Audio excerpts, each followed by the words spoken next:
Malankara Catholic ടിവിയുടെ കൃപ നിറയുന്ന കുടുംബങ്ങൾ എന്ന പരമ്പരയിലെ ഏറ്റവും പുതിയ എപ്പിസോഡിലേക്ക് ഏവർക്കും സ്വാഗതം. ഈശോ മിശിഹായ്ക്ക് സ്തുതിയായിരിക്കട്ടെ. ഈശോയിൽ സ്നേഹമുള്ളവരെ, പഴയ നിയമത്തിൽ നമ്മൾ കാണുന്ന തോബിത്തിൻ്റെ പുസ്തകത്തിലൂടെയാണ് ഇന്ന് നാം കടന്നു പോവുക. ദൈവം വിഭാവനം ചെയ്യുന്ന മനോഹരമായ ഒരു കുടുംബം ആണ് തോബിത്തിൻ്റെ പുസ്തകത്തിൽ നമ്മൾ കാണുക. പഴയ നിയമത്തിലെ തോബിത്തിൻ്റെ പുസ്തകത്തിലൂടെയാണ് ഇന്ന് നാം കടന്നു പോവുക. തോബിത്തിൻ്റെ പുസ്തകത്തിൽ നമ്മൾ കാണുക ഒരു കുടുംബത്തിൽ അടിസ്ഥാനപരമായി ഉണ്ടായിരിക്കേണ്ട 4 മൂല്യങ്ങളെക്കുറിച്ചാണ്. അതിൽ 2 കഴിഞ്ഞ ആഴ്ചയിൽ നമ്മൾ ചർച്ച ചെയ്തു. ഇന്ന് നമ്മൾ അടുത്ത് കാണുന്ന 2 മൂല്യങ്ങളാണ്. മാതാപിതാക്കളോടും മുതിർന്നവരോടും പുലർത്തേണ്ട ആദരവും ബഹുമാനവും. ഒരു പ്രാർത്ഥനയുടെ ജീവിതം എപ്രകാരമാണ് ഓരോ വ്യക്തിയും ഓരോ കുടുംബവും ദൈവത്തിൻ്റെ മുൻപിൽ സമർപ്പിക്കേണ്ടത് എന്നതുമാണ് ഇന്ന് നമ്മൾ കാണുന്ന 2 വിഷയങ്ങൾ. പുറപ്പാടിൻ്റെ പുസ്തകം 20-ാം അധ്യായം 12-ാം വചനത്തിൽ ദൈവം മോശയ്ക്ക് സീനായി മലയിൽ വെച്ച് 10 കൽപ്പനകൾ നൽകുമ്പോൾ അതിൽ പറയുന്ന 4-ാമത്തെ കൽപ്പനയാണ് മാതാപിതാക്കളെ ബഹുമാനിക്കുക എന്നത്. പുറപ്പാടിൻ്റെ പുസ്തകം 20-ാം അധ്യായം 12-ാം വചനത്തിൽ നമ്മൾ ഇങ്ങനെയാണ് കാണുക: നിന്റെ ദൈവമായ കർത്താവ് തരുന്ന രാജ്യത്ത് നീ ദീർഘകാലം ജീവിച്ചിരിക്കേണ്ടതിന് നിന്റെ പിതാവിനെയും മാതാവിനെയും ബഹുമാനിക്കുക. ദൈവം നൽകിയ ഈ കൽപ്പന പൂർണ്ണമായും നിറവേറ്റപ്പെടുന്ന ഒരു അനുഭവമാണ്. പുറപ്പാടിൻ്റെ പുസ്തകത്തിൽ ദൈവം നൽകുന്ന ഈ കൽപ്പന പൂർണ്ണമായും നിറവേറ്റപ്പെടുന്ന ഒരു അനുഭവമാണ് തോബിത്തിൻ്റെ പുസ്തകത്തിൽ നമ്മൾ കാണുക. തോബിത്ത് വിപ്രവാസത്തിൽ ആയിരിക്കുമ്പോൾ എഴുതിയ ഒരു പുസ്തകമാണിത്. വിപ്രവാസത്തിലായിരിക്കുന്ന ഓരോ യഹൂദനും അനുഷ്ഠിക്കേണ്ട കടമകളെക്കുറിച്ചും ഓരോ യഹൂദനും ആചരിക്കേണ്ട പ്രമാണങ്ങളെക്കുറിച്ചുമാണ് ഈ പുസ്തകത്തിൽ പ്രധാനമായും പ്രതിപാദിക്കുക. അതിൽ വളരെ പ്രധാനമായിട്ട് കാണുന്ന ഒരു കാര്യമാണ് മക്കൾക്കും മാതാപിതാക്കൾക്കും പരസ്പരം ഉണ്ടായിരിക്കേണ്ട കടമകളും ഉത്തരവാദിത്തങ്ങളും ഏവയാണ് എന്നത്. തോബിത്തിൻ്റെ പുസ്തകം 4-ാം അധ്യായം 4-ാം വചനത്തിൽ നമ്മൾ ഇങ്ങനെ വായിക്കുന്നു: തോബിത്ത് തൻ്റെ മകനായ തോബിയാസിന് നൽകുന്ന ഒരു ഉപദേശത്തിൽ ഇങ്ങനെയാണ് തോബിയാസിൻ്റെ അമ്മയെക്കുറിച്ച്, തൻ്റെ ഭാര്യയെക്കുറിച്ച് പറയുക: നിന്നെ ഉദരത്തിൽ വഹിക്കുന്ന കാലത്ത് അവൾ നിനക്ക് വേണ്ടി ധാരാളം അപകടങ്ങൾ നേരിട്ടിട്ടുണ്ട് എന്നത് നീ ഓർക്കണം. എണ്ണിത്തീർക്കാനാകാത്ത വിധം ബുദ്ധിമുട്ടുകളും ത്യാഗങ്ങളും സഹിച്ചാണ് എല്ലാ കുടുംബങ്ങളിലും മക്കൾ വളർത്തപ്പെടുക. ഇങ്ങനെ മാതാപിതാക്കൾ മക്കൾക്ക് വേണ്ടി സഹിക്കുന്ന ത്യാഗങ്ങളെ പിന്നീടൊന്ന് ഓർത്തെടുക്കാൻ പോലും സമയം ലഭിക്കാത്ത വിധം എല്ലാവരും മുമ്പോട്ട് നീങ്ങുകയാണ്. അതിൻ്റെ ഇടയിൽ വളരെ പ്രത്യേകമായ വിധത്തിൽ തോബിത്തിൻ്റെ പുസ്തകത്തിൽ നമ്മൾ കാണുന്നതാണ് മാതാപിതാക്കൾ തനിക്ക് വേണ്ടി ചെയ്ത എല്ലാ ഉപകാരങ്ങളെയും, ദൈവം നൽകിയ മാതാപിതാക്കളിലൂടെ ദൈവം നൽകിയ എല്ലാ നന്മകളെയും നന്ദിയോടെ ഓർക്കുന്ന ഒരു മകൻ തോബിയാസ്, അതുപോലെ തന്നെ ഒരു മകൾ സാറ. ഇങ്ങനെ മക്കള് മാതാപിതാക്കളിലൂടെ തങ്ങൾക്ക് ലഭിച്ച ദൈവത്തിൻ്റെ വലിയ അനുഗ്രഹങ്ങൾക്ക് പ്രതിനന്ദി എന്നവണ്ണം അവരെ ബഹുമാനിക്കുകയും അവരെ ആദരിക്കുകയും അവരിലൂടെ നിറവേറപ്പെടേണ്ട ദൈവത്തിൻ്റെ ഹിതം നിർവഹിക്കുകയും ചെയ്യുന്നത് ഈ പുസ്തകത്തിലുടനീളം നമുക്ക് കാണാൻ സാധിക്കും. ത്യാഗം സഹിക്കുകയും ഇഷ്ടങ്ങളെ മാറ്റിവെക്കുകയും സ്വപ്നങ്ങളെ ത്യജിക്കുകയും ഒക്കെ ചെയ്ത് മക്കളെ അലച്ചിലുകൾ അറിയാതെ വളർത്താൻ എല്ലാ മാതാപിതാക്കളും പരിശ്രമിക്കുന്നു. ഇങ്ങനെ പരിശ്രമിക്കുമ്പോൾ തങ്ങളുടെ അലച്ചിലുകളെക്കുറിച്ച് ഒരിക്കൽ പോലും അവർ ചിന്തിക്കുന്നില്ല. എന്നാൽ വീണ്ടും ഒരിക്കൽ അവയെക്കുറിച്ച് മക്കളെ ഓർമ്മിപ്പിക്കുവാൻ, ദൈവം തങ്ങളെ നടത്തിയ വഴികളെക്കുറിച്ച് തങ്ങളുടെ മക്കളെ ഓർമ്മിപ്പിക്കുവാൻ സമയം ലഭിക്കാതെ പോവുകയോ അതിന് സമയം കണ്ടെത്താതെ വരികയോ ഒക്കെ ചെയ്യുന്ന ഒരു കാലഘട്ടത്തിലാണ് നമ്മളെല്ലാവരും എല്ലാ കാലത്തിലുമുള്ള ജനത ജീവിക്കുക. തോബിത്തിൻ്റെ പുസ്തകം ഈ ഒരു അവസരത്തിൽ നമുക്കൊരു മാതൃകയാണ്. മാതാപിതാക്കളിലൂടെ മക്കൾക്ക് ലഭിക്കുന്ന നിരവധിയായ അനുഗ്രഹങ്ങളെക്കുറിച്ച് ഒന്ന് ഓർക്കുവാൻ.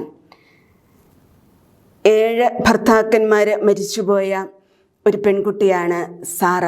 നമ്മൾ തോബിത്തിൻ്റെ പുസ്തകത്തിൽ കണ്ടുമുട്ടുന്ന ഒരു സ്ത്രീയാണ്. അവളുടെ മാതാപിതാക്കൾ ഈ ലോകത്തിലുള്ള അവർക്ക് പ്രതീക്ഷിക്കാവുന്ന എല്ലാ പ്രതീക്ഷകളും നശിച്ചിട്ടും തങ്ങളുടെ മകളെക്കുറിച്ചുള്ള ദൈവത്തിൻ്റെ ഹിതം നിറവേറുമെന്ന് ഏറെ പ്രത്യാശയോടെ കത്തിരുന്ന ആളുകളാണ്. കരുതുന്ന ഒരു സ്നേഹത്തിൻ്റെ പ്രതീകമാണ് നമ്മൾ തോബിത്തിൻ്റെ പുസ്തകത്തിൽ കണ്ടുമുട്ടുന്ന സാറായുടെ മാതാപിതാക്കൾ, റഗുവേൽ എദ്ന ദമ്പതികൾ. അതുപോലെ തന്നെ തങ്ങളുടെ സമ്പത്ത് കാലത്ത് മകന് വേണ്ടി മറ്റൊരാളുടെ കയ്യിൽ പണം സൂക്ഷിക്കാൻ ഏൽപ്പിച്ച തോബിത്തും ഭാര്യയും ഒരു തരത്തിൽ പറഞ്ഞാൽ മകന് വേണ്ടി കരുതുന്ന സ്നേഹം പകർന്നു നൽകുന്ന മാതാപിതാക്കളുടെ ഒരു പ്രതീകമാണ്. തോബിത്തിൻ്റെ പുസ്തകം 11-ാം അധ്യായം 10-11 വചനങ്ങളിൽ നമ്മൾ ഇങ്ങനെയാണ് കാണുക.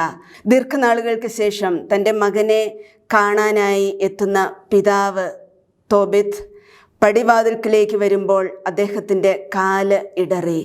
മകൻ ഓടിച്ചെന്ന് പിതാവിനെ താങ്ങി. വിശുദ്ധ ഗ്രന്ഥത്തിൽ നമ്മൾ കാണുന്ന ഈ ഒരു വചനഭാഗം വളരെ പ്രധാനപ്പെട്ടതാണ് എന്ന് തോന്നുന്നു.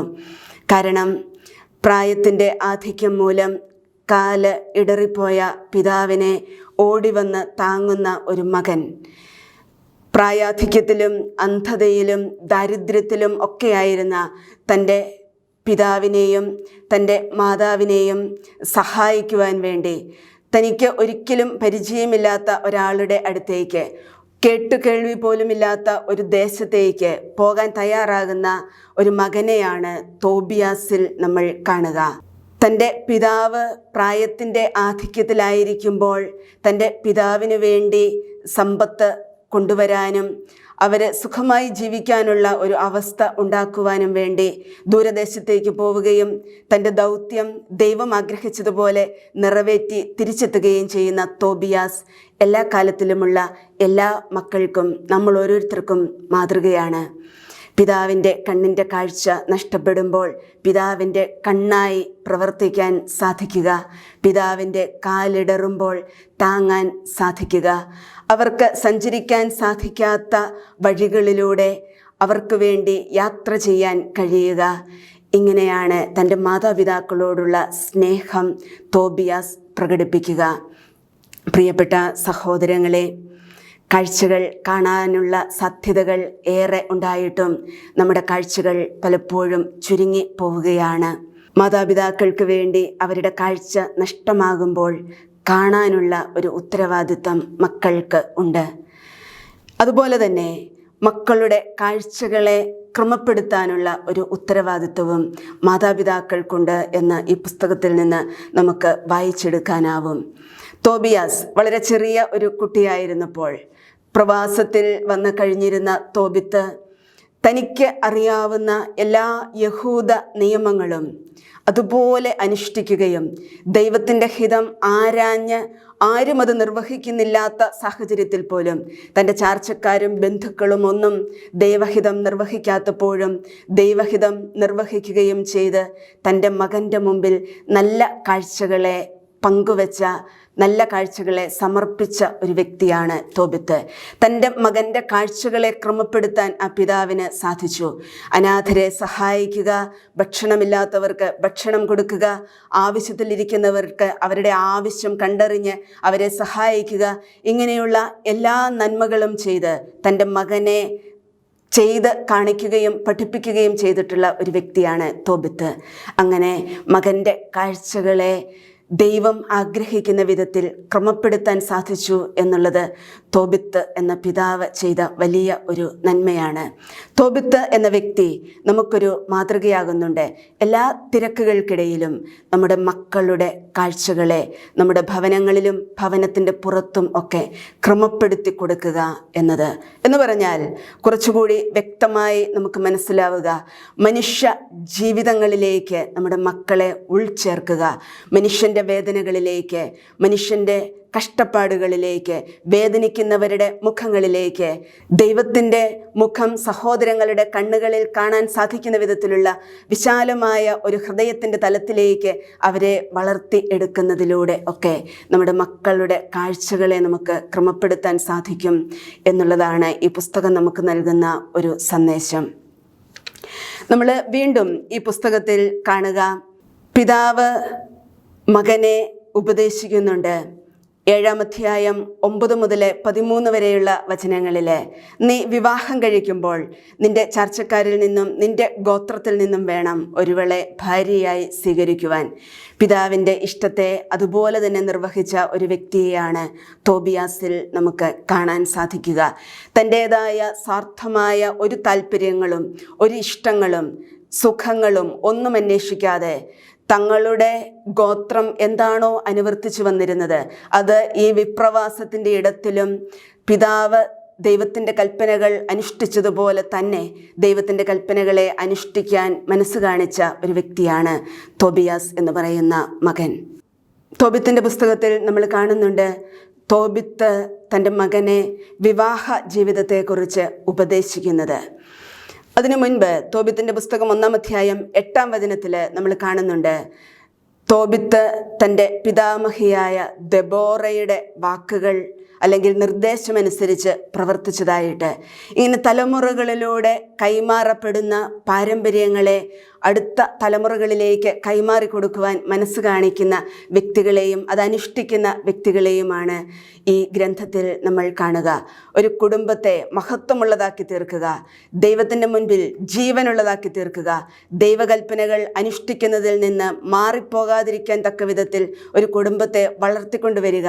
ഇങ്ങനെ തലമുറകളിലൂടെ കൈമാറപ്പെടുന്ന ദൈവഹിത നിർവഹണത്തിൻ്റെ കഥകളല്ലേ. ഇങ്ങനെ നമ്മുടെ കുടുംബങ്ങൾക്കും ദൈവഹിതം നിർവഹിച്ചതിൻ്റെയും ദൈവത്തിൻ്റെ ഇഷ്ടം നമ്മുടെ കുടുംബത്തിൽ നിറവേറ്റപ്പെട്ടതിൻ്റെയും കഥകൾ അടുത്ത തലമുറകളിലേക്ക് കൈമാറാൻ ഉണ്ടാകുമ്പോഴാണ് നമ്മുടെ കുടുംബവും വിശുദ്ധ ഗ്രന്ഥത്തിൽ ദൈവം ആഗ്രഹിക്കുന്നത് പോലെ ക്രിസ്തു ആഗ്രഹിക്കുന്നത് പോലുള്ള ഒരു കുടുംബമായി തീരുക.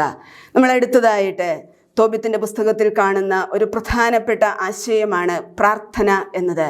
തോബിത്തിൻ്റെ പുസ്തകത്തിൽ അവിടെയും ഇവിടെയും കാണുന്ന ഒന്നല്ല പ്രാർത്ഥന. 6 പ്രാർത്ഥനകളെക്കുറിച്ച് ഈ പുസ്തകത്തിൽ നിന്ന് നമുക്ക് കാണാൻ സാധിക്കും. ഈ ഒരു പുസ്തകത്തെ മുഴുവൻ ബന്ധിപ്പിക്കുന്ന ഒരു കണ്ണിയാണ് പ്രാർത്ഥന എന്ന് നമുക്ക് കാണാൻ സാധിക്കും. 1-ാമത്തെ പ്രാർത്ഥന തോബിത്ത് തൻ്റെ ജീവിതത്തിലെ ക്ലേശങ്ങളുടെയും സഹനങ്ങളുടെയും പരിഹാസങ്ങളുടെയും ഒക്കെ മധ്യത്തിൽ ദൈവത്തിൻ്റെ മുൻപിൽ തൻ്റെ ഹൃദയത്തെ തുറക്കുന്ന നിമിഷങ്ങളാണ്. 3-ാം അധ്യായത്തിലാണ് ഇത് നമ്മൾ കാണുക.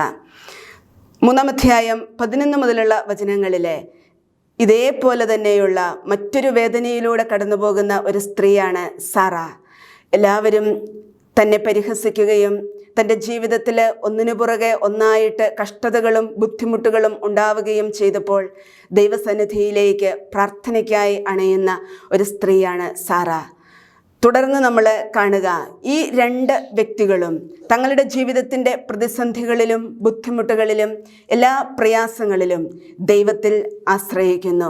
3-ാമതായിട്ട് നമ്മൾ കാണുക തോബിത്തിൻ്റെ പുസ്തകത്തിൽ തുടർന്ന് വരുന്ന 4 പ്രാർത്ഥനകൾ സ്തുതിപ്പിൻ്റെ പ്രാർത്ഥനകളാണ്. ദൈവം തങ്ങളുടെ ജീവിതത്തിലേക്ക് നൽകിയ അനുഗ്രഹങ്ങളുടെ നിമിഷങ്ങളിൽ തൊട്ടടുത്ത് തന്നെ ദൈവത്തെ ഹൃദയം തുറന്ന് സ്തുതിക്കുന്ന പല വ്യക്തികളെയാണ് നമ്മളിവിടെ കണ്ടുമുട്ടുക. തോബിത്തിൻ്റെ പുസ്തകം 8-ാം അധ്യായം 5 മുതലുള്ള വചനങ്ങളിൽ വിവാഹം നടന്ന ആ ദിവസത്തിൽ തോബിയാസ് നടത്തുന്ന അതിമനോഹരമായ ഒരു പ്രാർത്ഥനയുണ്ട്. വിവാഹബന്ധത്തിൻ്റെ പവിത്രതയെ എത്ര വ്യക്തമായിട്ടാണ് ഈ പ്രാർത്ഥന 8-ാം അധ്യായം 5 മുതലുള്ള വചനങ്ങൾ നമ്മുടെ മുൻപിൽ വരച്ച് കാണിക്കുക. തുടർന്ന് നമ്മൾ കാണുക തോബിയാസും സാറായും തമ്മിലുള്ള വിവാഹം നടന്നതിന് ശേഷം തോബിയാസ് മരിച്ചിട്ടില്ല എന്ന് അറിഞ്ഞപ്പോൾ റഗുവേൽ ദൈവത്തിൻ്റെ കരുണയെ പ്രകീർത്തിച്ചുകൊണ്ട് ദൈവത്തെ സ്തുതിച്ചുകൊണ്ട് നടത്തുന്ന ഒരു പ്രാർത്ഥന തോബിത്തിൻ്റെ പുസ്തകം 8-ാം അധ്യായം 15 മുതലുള്ള വചനങ്ങളിൽ നമ്മൾ കാണുന്നുണ്ട്. തുടർന്ന് 11-ാമത്തെ അധ്യായത്തിൽ 14 മുതലുള്ള വചനങ്ങളിൽ തോബിത്ത് തൻ്റെ ജീവിതത്തിൽ ഇനി ഒരിക്കലും കാഴ്ച തിരിച്ചു കിട്ടുകയില്ല എന്ന് വിചാരിച്ചിരുന്നു. എന്നാൽ ദൈവത്തിൻ്റെ ശക്തമായ ഇടപെടൽ മൂലം തോബിത്തിൻ്റെ കണ്ണുകൾക്ക് കാഴ്ച തിരിച്ചു ലഭിച്ചപ്പോൾ 11-ാം അധ്യായം 14 മുതലുള്ള വചനങ്ങളിൽ തോബിത്ത് നടത്തുന്ന ഒരു പ്രാർത്ഥന നമ്മൾ കാണുന്നുണ്ട്.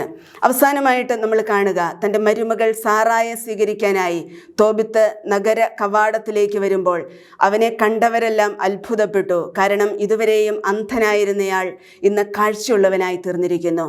അങ്ങനെ ജനങ്ങളുടെ മധ്യത്തിൽ വെച്ച് ദൈവം തനിക്ക് ചെയ്ത വലിയ നന്മയെ എല്ലാവരുടെയും മുൻപിൽ പ്രകീർത്തിക്കുന്ന തോബിത്തിനെയാണ് നമ്മൾ ഏറ്റവും അവസാനമായി പ്രാർത്ഥനയുടെ ഒരു വ്യക്തിയായിട്ട് കാണുക. ഈ ഗ്രന്ഥത്തിലുള്ള എല്ലാ വ്യക്തികളും ഏറെ നന്മകൾ നിറഞ്ഞവരാണ്. ഇവരുടെ നന്മകളെയെല്ലാം കൂട്ടി യോജിപ്പിക്കുന്ന ഒരു ഘടകം പ്രാർത്ഥനയാണ്. അങ്ങനെ വരുമ്പോൾ ഈ ഗ്രന്ഥത്തിൻ്റെ കേന്ദ്ര ബിന്ദു എന്ന് പറയുക ദൈവമാണ്. ദൈവം പ്രാർത്ഥനകൾക്ക് ഉത്തരം നൽകുന്നവനാണ് എന്നത് വളരെ വ്യക്തമായിട്ട് മനസ്സിലാക്കി തരുന്ന ഒരു ഗ്രന്ഥമാണ് ഇത്. പല കുടുംബങ്ങളിലായിരുന്നവരുടെ ബന്ധങ്ങളെ ദൃഢതരമാക്കിയത്, വളർത്തിയത്, അവയ്ക്കിടയിൽ പ്രവർത്തിച്ചത്, അവയ്ക്കെല്ലാം ഉത്തരം നൽകിയത്, ജീവിതത്തിൽ അനുഭവപ്പെട്ട എല്ലാ വേദനകൾക്കും എല്ലാ പ്രതിസന്ധികൾക്കും ഉത്തരം നൽകിയത് ഒക്കെ പ്രാർത്ഥനയാണ്. പ്രാർത്ഥന ദൈവം ഉത്തരം നൽകുന്ന ഒന്നാണ് എന്നത് ഇവരുടെ പ്രാർത്ഥനകളിൽ നിന്ന് തന്നെ നമുക്ക് വ്യക്തമാണ്. തോബിത്തും സാറായും തങ്ങളുടെ വേദനയുടെ നിമിഷങ്ങളിൽ പ്രാർത്ഥിച്ചപ്പോൾ ദൈവം അവർക്ക് നൽകിയ ഉത്തരമാണ് യഥാർത്ഥത്തിൽ റഫായേലും തോബിയാസും. ഇങ്ങനെ പ്രാർത്ഥിക്കുന്ന എല്ലാ വ്യക്തികളുടെയും ജീവിതത്തിൽ ദൈവം കുടുംബത്തിൻ്റെയും ജീവിതത്തിൻ്റെയും കേന്ദ്രമായി തീരുമ്പോൾ ഉത്തരം ലഭിക്കാതെ പോകുന്ന ഒരു പ്രാർത്ഥന പോലും ഉണ്ടാകുന്നില്ല എന്ന് തോബിത്തിൻ്റെ പുസ്തകം നമ്മുടെ മുൻപിൽ വളരെ വ്യക്തമായിട്ട് അവതരിപ്പിക്കുന്നുണ്ട്. പരസ്പരം ഏറ്റെടുക്കേണ്ടി വരുന്ന ത്യാഗങ്ങളിൽ സ്നേഹം നിറയ്ക്കുമ്പോൾ അവയൊന്നും ഭാരമില്ലാതായിത്തീരുന്നു എന്ന് തോബിത്തിൻ്റെ പുസ്തകത്തിലെ ഓരോ വ്യക്തികളും നമ്മെ പഠിപ്പിക്കുകയാണ്. തോബിത്തിൻ്റെ പുസ്തകത്തെക്കുറിച്ചുള്ള നമ്മുടെ പഠനം ഇവിടെ അവസാനിപ്പിക്കുമ്പോൾ പ്രാർത്ഥനയുടെ അദൃശ്യമായ ശക്തിയാണ് ഈ പുസ്തകത്തിൽ നമ്മൾ കാണുന്ന എല്ലാ വ്യക്തികളെയും കുടുംബങ്ങളെയും തമ്മിൽ ബന്ധിപ്പിച്ചത്. ഇങ്ങനെ പ്രാർത്ഥനയ്ക്ക് നമുക്ക് കാണാൻ സാധിക്കുന്ന തരത്തിലുള്ള, അല്ലെങ്കിൽ നമ്മയൊക്കെ ചലിപ്പിക്കാൻ സാധിക്കുന്ന തരത്തിലുള്ള ഒരു ശക്തിയുണ്ട് എന്നുള്ളത് ഉറച്ച് നമുക്ക് വിശ്വസിക്കാം. പ്രാർത്ഥിക്കുന്നവരും ദൈവത്തിൽ ആശ്രയിക്കുന്നവരുമായി തീരുവാൻ നമുക്കും നമ്മുടെ കുടുംബങ്ങൾക്കും സാധിക്കട്ടെ. ദൈവം നമ്മയെല്ലാം സമൃദ്ധമായി അനുഗ്രഹിക്കട്ടെ.